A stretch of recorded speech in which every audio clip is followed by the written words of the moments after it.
दोस्तों बहुत बहुत स्वागत है आप सभी का एक बार फिर से। जी हाँ दोस्तों, आज पूरे दिन की कई महत्वपूर्ण और बड़ी खबरें निकलकर सामने आ रही हैं। जानेंगे सभी खबरों को विस्तार से। तो दोस्तों, खबरों में आगे बढ़ने से पहले वीडियो को एक प्यार भरा लाइक जरूर कर दें और ताजा खबरों को जानने के लिए चैनल को सब्सक्राइब भी जरूर कर लें। तो देखते हैं पहली बड़ी खबर क्या निकल कर आ रही है।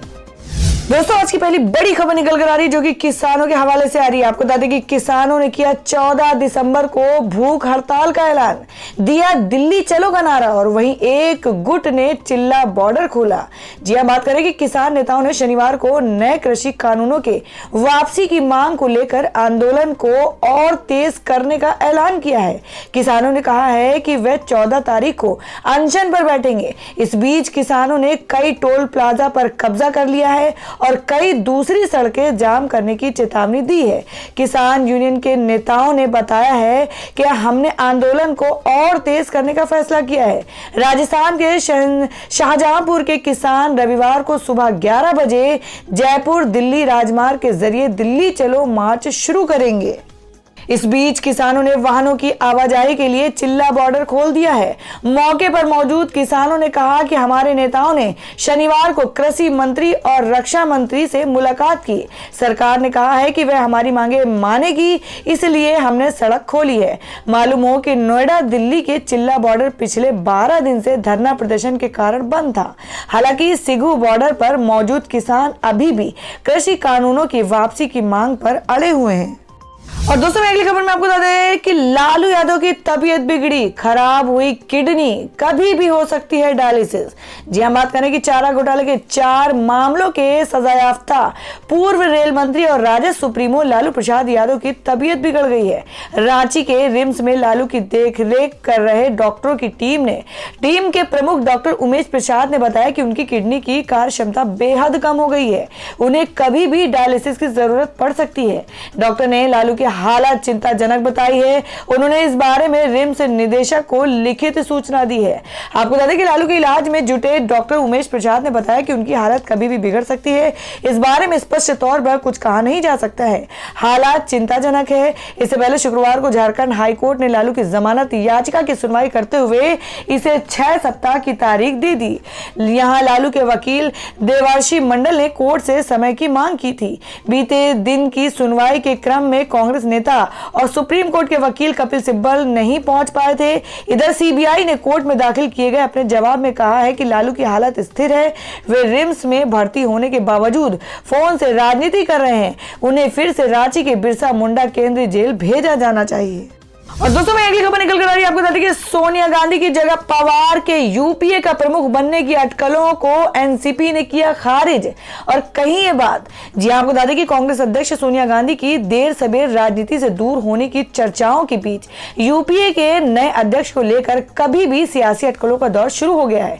इस क्रम में मराठा क्षत्रप शरद पवार को सोनिया की जगह यूपीए के नए चेयरपर्सन के लिए सबसे प्रबल दावेदार माना जा रहा है। मौजूदा वक्त में विपक्षी दलों के नेताओं को पवार की क्षेत्रीय दलों के नेताओं को साधने की क्षमता पर शायद ही किसी को संदेह है, लेकिन एनसीपी ने बयान जारी कर इन अटकलों को सिरे से खारिज कर दिया है। आपको बता दें कि राष्ट्रवादी कांग्रेस पार्टी के मुख्य प्रवक्ता महेश तापसे ने ऐसी अटकलों का मीडिया रिपोर्टों को पूर्वाग्रह से प्रेरित किया है। उन्होंने कहा कि ऐसी रिपोर्ट किसान आंदोलन से ध्यान भटकाने के लिए निहित स्वार्थ से जारी की गई है। राष्ट्रवादी कांग्रेस पार्टी ने एनसीपी अध्यक्ष शरद पवार की ओर से संप्रभंग अध्यक्ष का कार्यभार संभालने की संबंध में असंतोषजनक खबरें देखी हैं। पार्टी स्पष्ट करती है कि ऐसे किसी प्रस्ताव के बारे में यूपीए के भागीदारों के बीच कोई चर्चा नहीं हुई है। और दोस्तों, में अगली खबर निकल कर आ रही है। आपको बता दें जिसमें पीयूष गोयल ने कहा कि अब किसानों का नहीं रहा आंदोलन, नक्सल वामपंथी चला रहे हैं अपना एजेंडा। जी हां, आपको बता दें कि किसान आंदोलन पर केंद्रीय मंत्री पीयूष गोयल ने कहा, भारत सरकार के द्वारा 24 घंटे किसानों के लिए खुले हैं। मैं समझता हूं कि अगर ये किसान आंदोलन माओवादी और नक्सल ताकतों से मुक्त हो जाएं तो हमारे किसान भाई बहन जरूर समझेंगे कि कृषि कानून उनके और देश हित के लिए है। उन्होंने कहा कि कभी कोई समाधान इस प्रकार नहीं निकलता कि एक बात बोलकर निकल जाए। यह आंदोलन किसानों के हाथ से निकल चुका है और नक्सल और माओवादी इसे चला रहे हैं। पीयूष गोयल ने कहा कि यहाँ पर कोई टॉल लीडर नहीं है जिसका दूसरे विश्वास करें। नक्सलियों ने ऐसा डर का माहौल बना दिया है कि कोई बात नहीं कर सके। उन्होंने कहा कि विपक्ष के 18 दलों की कोशिश के बावजूद भारत बंद नहीं हुआ। देश चलेगा और खुलकर चलेगा। हमारे द्वार 24 घंटे खुले हैं। एमएसपी को लेकर हम लिखित आश्वासन देने को तैयार हैं। साथ ही पीएम मोदी बोल चुके हैं और कृषि मंत्री भी संसद में बोल चुके हैं कि एमएसपी है और रहेगी। उन्होंने कहा कि कांग्रेस 50 साल सत्ता में थी तो क्यों नहीं कानून बनाया। हर एक चीज के लिए कानून नहीं बनता है। तो दोस्तों, किसानों द्वारा किए जा रहे आंदोलन के बारे में आप क्या सोचते हैं? आप अपनी राय कमेंट बॉक्स में जरूर दें। बढ़ते हैं अगली खबर की ओर। और दोस्तों, मैं अगली खबर में बता दें जिसमें केंद्र सरकार बोली किसी को सिर्फ 2 बच्चे पैदा करने के लिए मजबूर नहीं किया जा सकता। जी, हम बात कर रहे हैं सुप्रीम कोर्ट में कल फैमिली प्लानिंग से संबंधित एक याचिका से जुड़े मामले में केंद्र सरकार ने अपना हलफनामा दाखिल किया है। जनसंख्या नियंत्रण पर केंद्र सरकार का कहना है कि किसी को जबरन फैमिली प्लानिंग के लिए मजबूर नहीं किया जा सकता है। 2 चाइल्ड के नियम यानी सिर्फ 2 बच्चे पैदा करने की बाध्यता का विरोध करते हुए केंद्र सरकार ने सुप्रीम कोर्ट में कल हलफनामा दाखिल किया। केंद्र सरकार ने अपने हलफनामे में कहा कि अंतर्राष्ट्रीय स्तर पर जिस देश ने भी बच्चे पैदा करने की बाध्यता के लिए कानून बनाया है उसका नुकसान ही हुआ है। ऐसा करने पर पुरुष और महिला की आबादी में संतुलन बनाना मुश्किल होता है। आपको बता दें, सुप्रीम कोर्ट में बढ़ती जनसंख्या पर परेशानी जताते हुए एक याचिका दाखिल की गई है। याचिका में मांग की गई है कि देश में हर दंपति को सिर्फ 2 बच्चे पैदा करने की इजाजत होनी चाहिए।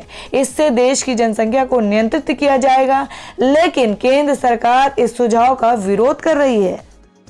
और दोस्तों, अगली खबर में आपको बता दें, पीएम मोदी ने दी शरद पवार को जन्मदिन की बधाई। उद्धव ठाकरे ने बताया मार्गदर्शक। जी, हम बात कर रहे हैं महाराष्ट्र के पूर्व मुख्यमंत्री और राष्ट्रीय कांग्रेस पार्टी के प्रमुख शरद पवार का कल जन्मदिन था। पवार के 80वें जन्मदिन के मौके पर भारतीय राजनीति के कई बड़े नामों ने बधाई दी। इस सूची में प्रधानमंत्री नरेंद्र मोदी और महाराष्ट्र के वर्तमान सीएम उद्धव ठाकरे का नाम भी शामिल हो गया है। पूर्व केंद्रीय मंत्री पवार प्रमुख विपक्षी नेताओं में से एक हैं और उन्हें देश में भाजपा विरोधी मोर्चे का प्रमुख चेहरा माना जाता है। पीएम मोदी ने ट्वीट के जरिए पवार को बधाई दी है। उन्होंने कहा, पवार जी को जन्मदिन की बधाई। कामना है कि ईश्वर उन्हें दीर्घायु एवं स्वस्थ जीवन प्रदान करे। वहीं सीएम उद्धव ठाकरे ने पवार को राज्य में महाविकास अघाड़ी एमवीए सरकार का स्तंभ बताया। ठाकरे ने कहा कि पवार की ऊर्जा और उत्साह सभी के लिए प्रेरणा स्रोत है। तो दोस्तों, खबरों में आगे बढ़ने से पहले जान लेते हैं आज के माइंड के उसके सवाल को। आज का सवाल है, आपको बताना है कि ममता बनर्जी किस राजनीतिक पार्टी से संबंध रखती हैं। इसका जवाब आपको वीडियो के नीचे कमेंट बॉक्स में देना है और सही जवाब देने वाले को रैंडमली सेलेक्ट किया जाएगा और वो जीत सकते हैं एक बम्पर पुरस्कार। तो बढ़ते हैं अगली खबर की ओर। और दोस्तों, अगली बड़ी खबर में आपको बता दें जिसमें आलू प्याज के बाद खाने के तेल की कीमतों ने बिगाड़ा आम आदमी की रसोई का बजट। इतना रुपए हो गया है महंगा। जी हां, आपको बता दें कि बाजार में नया आलू आने के बाद से इसकी कीमत काबू में आने लगी है। पिछले 5 दिनों में आलू का भाव 40 रुपए किलो के नीचे आ गया है। वहीं प्याज के भाव भी कम होने लगे हैं। हालांकि तेल की बढ़ती कीमतों ने आम आदमी की रसोई का बजट बिगाड़ दिया है। खाने में उपयोग होने वाले सभी खाद्य तेलों, मूंगफली, सरसों का तेल, वनस्पति, सोयाबीन, सूरजमुखी और ताड़ की औसत कीमतें एक बार फिर बढ़ गई हैं। खाद्य तेल की बढ़ती कीमतें सरकार के लिए चिंता का कारण बनी हुई हैं। यही कारण है कि इसकी कीमतों को कम करने के तरीकों को लेकर सरकार विचार कर रही है। उपभोक्ता मंत्रालय की वेबसाइट पर दिए गए आंकड़ों के मुताबिक 6 दिसंबर के बाद से देश के खुदरा बाजारों में अधिकतर खाद्य तेलों के भावों में तेजी देखी गई है। पैक पाम तेल 100 रुपए से 109 रुपए, सूरजमुखी तेल 130 रुपए से 127 रुपए और सरसों का तेल 133 से 137 रुपए के भाव पर पहुंच गया है। और दोस्तों, में अगली बड़ी खबर निकल कर आ रही है जिसमें आपको बता दें कि किसान आंदोलन में अब तक 11 की मौत। राहुल गांधी ने पूछा और कितनी आहुति देनी होगी। जी हां, आपको बता दें कि कांग्रेस नेता राहुल गांधी ने किसान आंदोलन में शामिल हुए किसानों की मौत को लेकर केंद्र सरकार से सवाल किया है। एक मीडिया रिपोर्ट में दावा किया गया है कि किसान आंदोलन में अब तक 11 किसानों की जान जा चुकी है। ये किसान पंजाब और हरियाणा के अलग अलग हिस्सों के निवासी थे। बीते दिनों पंजाब के मुख्यमंत्री कैप्टन कैप्टन अमरिंदर सिंह ने कहा था कि किसान आंदोलन में मारे गए लोगों के परिजनों को मुआवजा दिया जाएगा। वायनाड सांसद ने एक अखबार की कटिंग शेयर करते हुए लिखा, कृषि कानूनों को हटाने के लिए हमारे किसान भाइयों को और कितनी आहुति देनी होगी। कांग्रेस के पूर्व अध्यक्ष द्वारा शेयर की गई खबर में दावा किया गया है कि अब तक 11 किसानों की जान जा चुकी है।